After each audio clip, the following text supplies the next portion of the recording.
Baylor should destroy, and I mean annihilate, like nightmare material, wipe off the face of the earth, kill UC Santa Barbara. This is Locked On Baylor. You are Locked On Baylor, your daily podcast on the Baylor Bears, part of the Locked On Podcast Network, your team every day. Happy Tuesday, everybody. Welcome to Locked On Baylor. Drake Toll here from Sports Illustrated's Inside the Bears. Thank you for making Locked On Baylor your first listen every single day.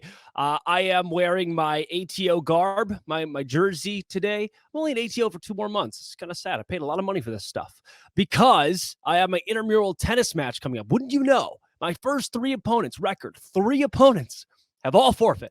I don't know if it's because I'm 6'4". I don't know if it's because, they just like see me like, that guy's plays tennis. I'm going to forfeit. But all 3 have forfeit, so I'm into the round of 32. Another team who's going to guaranteed be in the round of 32 is your Baylor Bears. Thank you for listening to the show yesterday. Please take a listen to the Locked On College Basketball podcast as well. They're doing a ton of great coverage and even talked a lot about Baylor on their show yesterday.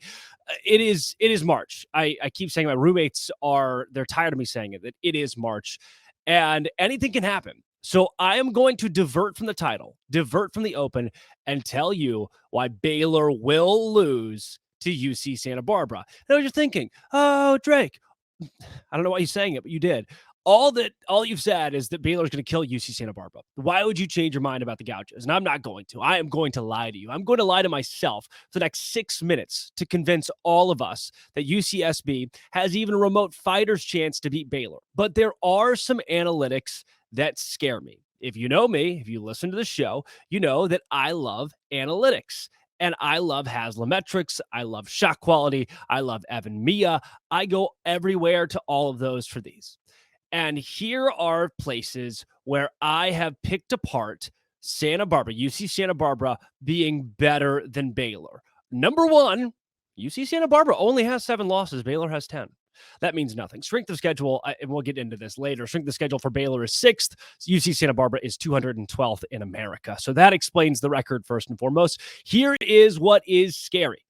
UC Santa Barbara is 48th in America in momentum, according to Haslametrics. What does that mean?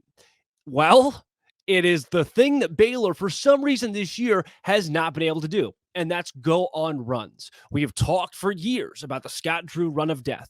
That 2021 team, what would they do? They'd spend 8 minutes where the opposing team did not hit a field goal, and Baylor would score 12 points at a minimum, and they would put you away either early or somewhere early in the second half, and you thought the rest of the game is just going to be a snooze fest because this team hit that red button of death.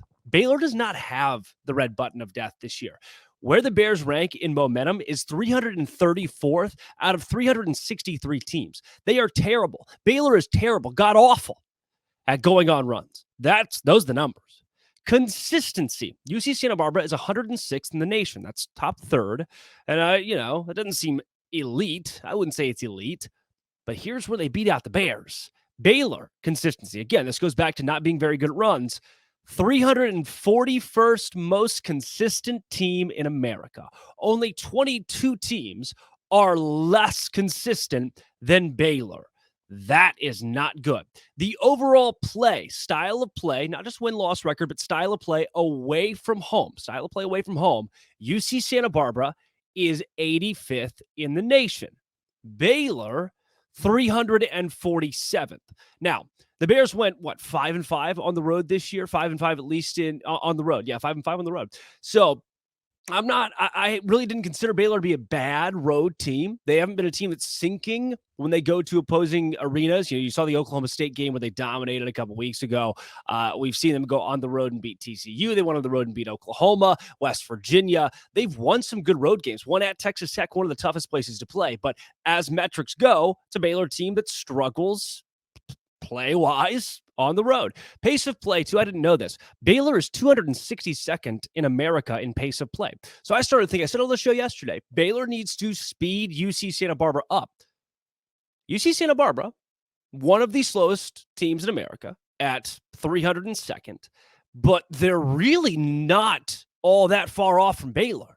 Baylor's only 262, and I started to think, that's weird. You don't really think, when I think Baylor, I don't think really slow team, but yeah, this is a team that the shot clock winds down on a lot. it's pretty interesting that the Bears, while in possession, have not scored quickly. They have not. Think about fast break points this season. Not a lot for Baylor. The tempo in this contest is going to be slow. Baylor at 262, UC Santa Barbara at 302. The pace of play is not going to favor Baylor. These two teams are close enough that this should be an interesting matchup when it comes to how quickly these two teams play. UC Santa Barbara have an advantage in the momentum. They have advantage in consistency. They have advantage in the pace of play because they're going to play slow and Baylor's going to play slow with them. And they're really good at getting to the rim. Their finishing at the rim frequency is 37 in America. That is really good. They rank 37th in America in getting to the rim. That's what they try to do. Draw out possessions, get to the basket. Baylor's defense against anything inside the paint, 317th in America. UC Santa Barbara is really, really screen heavy.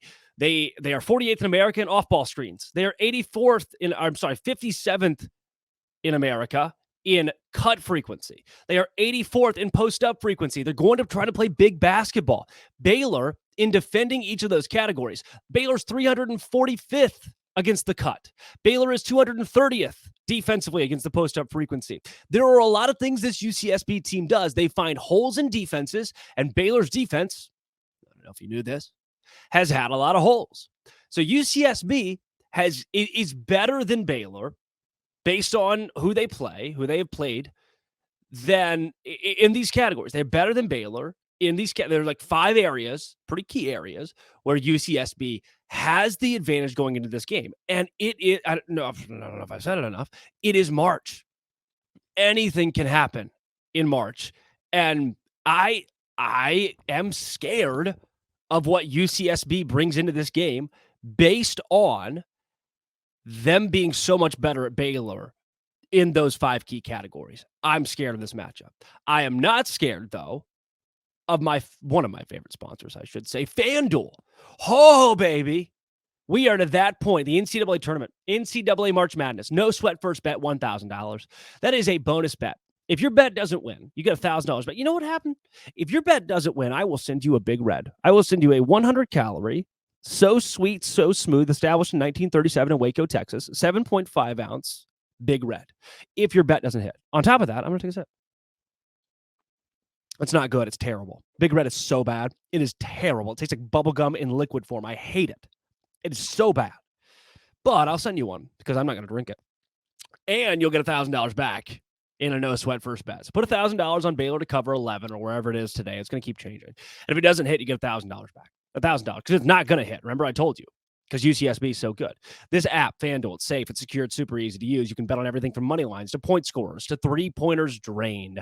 It lets you combine bets and parlay them, same game parlays, all of that at FanDuel.com/locked on. FanDuel.com/locked on, the official sports betting partner of the NBA and the NFL and me and Big Red. All right. That's it. I gave you where I could find it.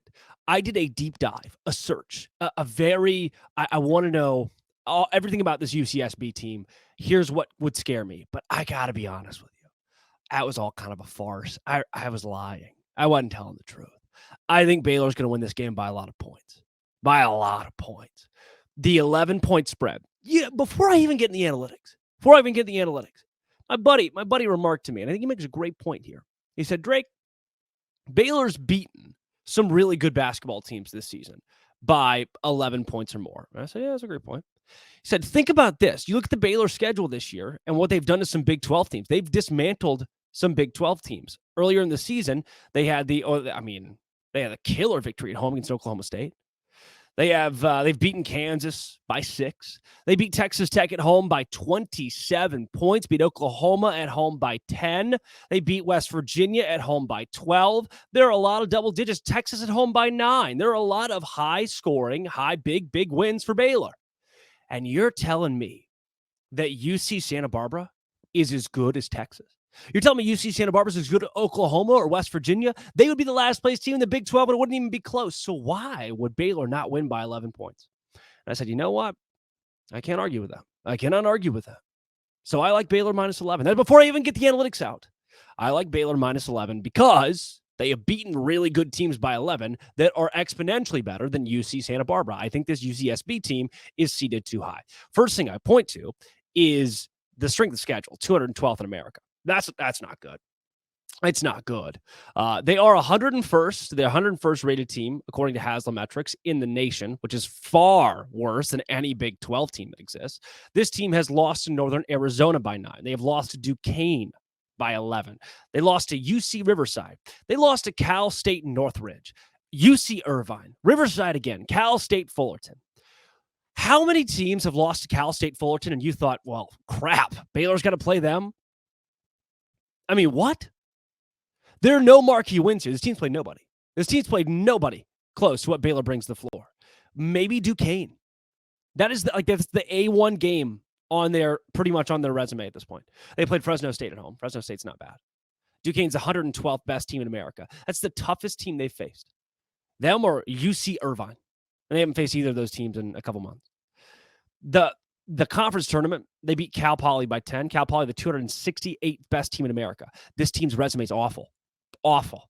If they didn't win their conference tournament, they weren't even going to sniff the NCAA tournament. Not NCAA, the NIT tournament. They'd be lucky to be in the CBIT or whatever it is. It's not a good team. Analytically, I told you, there are areas where they're good. They get the ball inside. They get the ball inside. They do.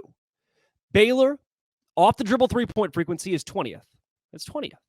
Santa Barbara, 84th best against this play type. They're not great. They're not great against this play type. 84 is not bad, but I'll give you that. That is one of the analytics I circled, just because 84 is not great. Here are a few more. Now, this is, again, they're 84 against UC Fullerton, Cal Fullerton, whoever it is.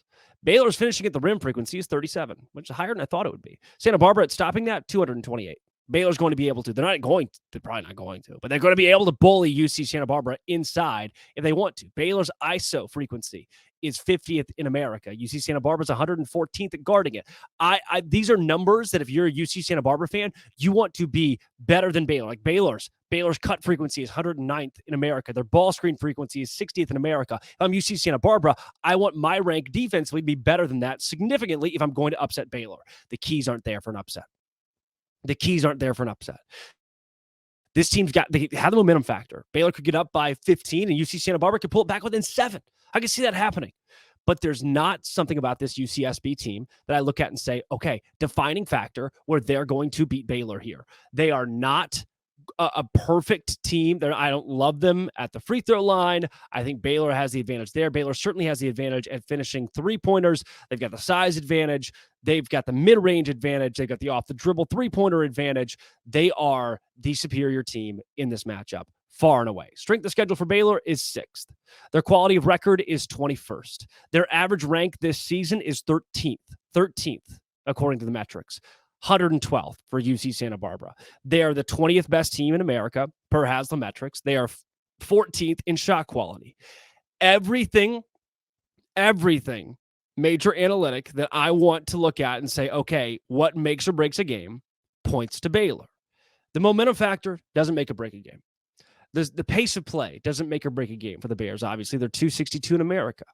What was the other one? Consistency, that obviously hadn't made or broken the game. Baylor has been not very consistent, but consistent enough to win double-digit Big 12 games, 10 Big 12 games, 22 games overall.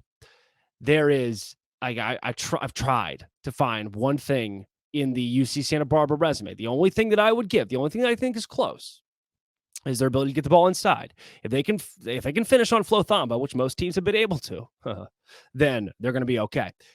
The metric sites that I've seen have had Baylor like a 10-point win. Haslametrics has Baylor 77 and UC Santa Barbara at 69. I'm going to say it right now, if Baylor scores 70 points, they're going to win this game. If the Bears can put up 70, which they should please be able to do, they're going to win this game. They are 81 spots better, according to Haslametrics, in the rankings than UC Santa Barbara. It's a UCSB team that has been sped up in one game, so I'm not saying Baylor can speed them up. They are not a terrible scoring team either, but if Baylor can control the pace, even if that's a slow pace, they will win this game in my opinion, by 15 points. I have watched UCSB play, and every time I look at their opponents and I think, I guarantee you, and I'm saying this because I know it. I'm saying this because I know it. I know I'm wearing the jersey. I know ATO guys that could play significant minutes for the teams that UCSB plays. And I know you're thinking, oh, there's no way they're Division I college basketball players. No.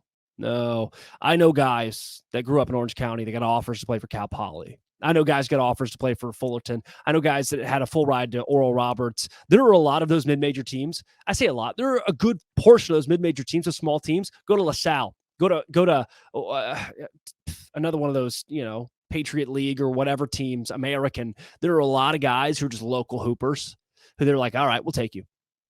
California, this league especially, they don't come for UCSB is not in a very good conference. I mean, I know guys that are in my fraternity that won a championship on our intramural A team that could have played at these schools that UCSB is playing. That's probably not good. It's probably not good. It doesn't bode well for you and your strength of schedule. When I know guys could start against this team in conference play. Maybe Baylor intramurals is just that good. That's possible. In the championship game, there were 3 guys, former D1 guys, that played in the championship game against the Bears, against ATO. The Bears? Speaking of playing in the championship game, my favorite championship is the Built Bar March Madness bracket. Scott Drew's coming up next, by the way. The Built Bar March Madness bracket means you pick your favorite flavor. Mine is coconut almond.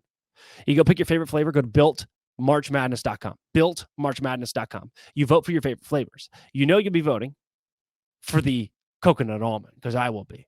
Then when they win, you keep voting for that bar, you keep supporting that bar, and you will probably win a free box of Built because 50 Locked On listeners are getting one. Not only that, one Locked On fan will get 12 months free of Built Bar. You got to try Built Bar. It is insane. It's the best protein bar that I've had. The puffs are great as well. 100% real chocolate. Absolutely real chocolate. Go to BuiltMarchMadness.com. Vote for your favorite bar or puff. Pick up a box while you're there. You can vote early and every day in March. So hop on and support your pick. All right, Scott Drew, you met with the media yesterday and talked about Sunday and talked about Baylor's draw against UCSB and the tournament outlook. Scott, take it away. Well, the Gauchos obviously are a really good team, well coached, and anytime you win as many games as them, you've had a great year. Anyone in this field can win and can advance. So give me 5 hours to watch 3 films, and then I give you more information on that. But I can tell you right now, we're excited about Denver. We're excited about postseason. Everyone, there's 363 schools, more parity than there's ever been. It's such a blessing to be able to be in the NCAA tournament. And I know I tweeted out what these guys have accomplished. And truly, it's a tremendous year. Anytime you're the 9th overall seed in an NCAA tournament, that's a lot to be proud of. Coming off 2 losses, we want to get that taste out of our mouth, want to get back to playing and hopefully winning. But at the same time, it's the NCAA tournament. It's win or go home. So excited. We have a couple more days of practice to get better. All right, Thanks, Eric Scott. Kelly, next. Yeah, Coach, you talked about getting that sour taste out of your mouth after Kansas City. Since that loss to Iowa State, what have the past couple of days been like in terms of what you guys are trying to address with your team ahead of this postseason? Well, obviously, we got out rebounded 44-17, so that's been a big point of emphasis. And most of all, that's something that hadn't happened all year long. So you'd worry if that's something that you had happen multiple games. But at the same time, the great thing is we did a lot of other good things in the game. Our first shot defense was 38%. Our offense operated at a real high clip.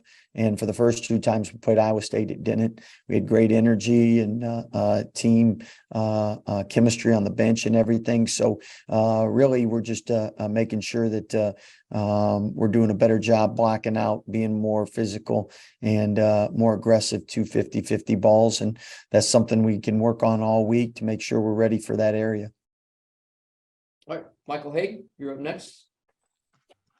Hey, Scott. I was just going to ask you, with Keontae winning Big 12 Freshman of the Year, and then with Dariana winning it for the women, just what does that say about the youth of these 2 programs right I think Baylor's done a great job of attracting highly talented players, and we've had back-to-back top 10 picks, and Keontae's somebody that his accolades and what he's accomplished this year put him on that same type of track. So good recruits want to go play at places where other good recruits have done well. So that's definitely an advantage for Baylor. And the women have had some of the best players in basketball history in college, and they'll continue to do that. Nikki's a great coach and a great recruiter. Matt Thanks, Lyman. Scott. Thanks.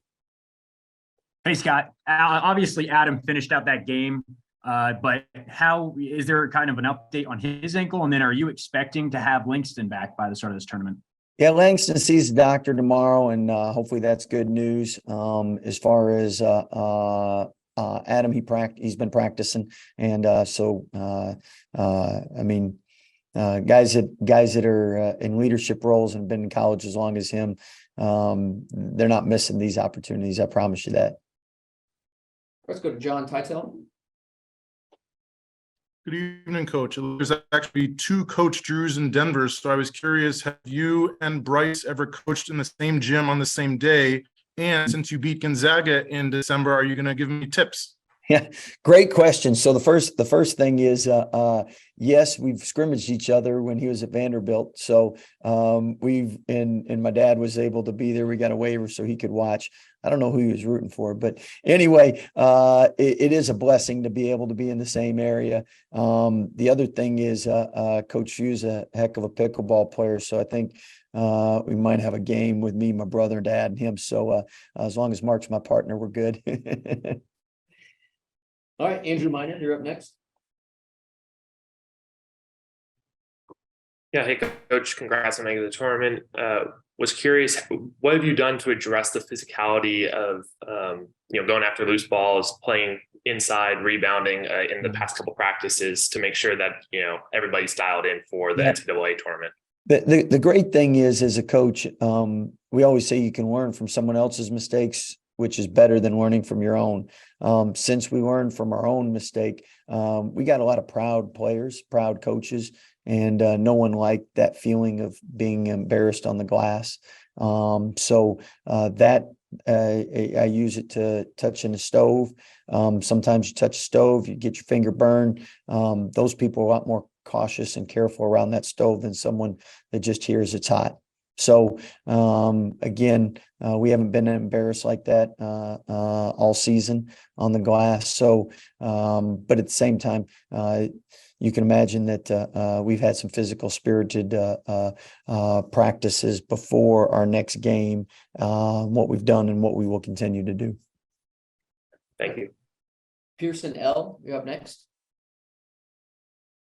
Hey, Coach! Congrats on making the tournament. You guys have a lot of people from that 2021 team, and that's obviously the gold standard of what you want to get from this tournament. What things have you learned from those past 2 years, and what do you apply to this group to now?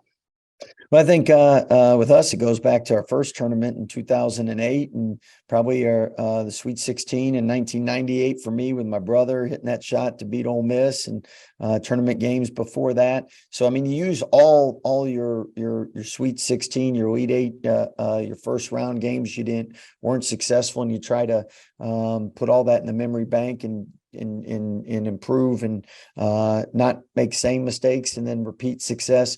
With that, the best thing I can tell you is we have players that played on that national championship team, so they know what it takes to win a national championship. And it starts with player-led team and player leadership. And Flo and Adam have done a great job. John has done a great job.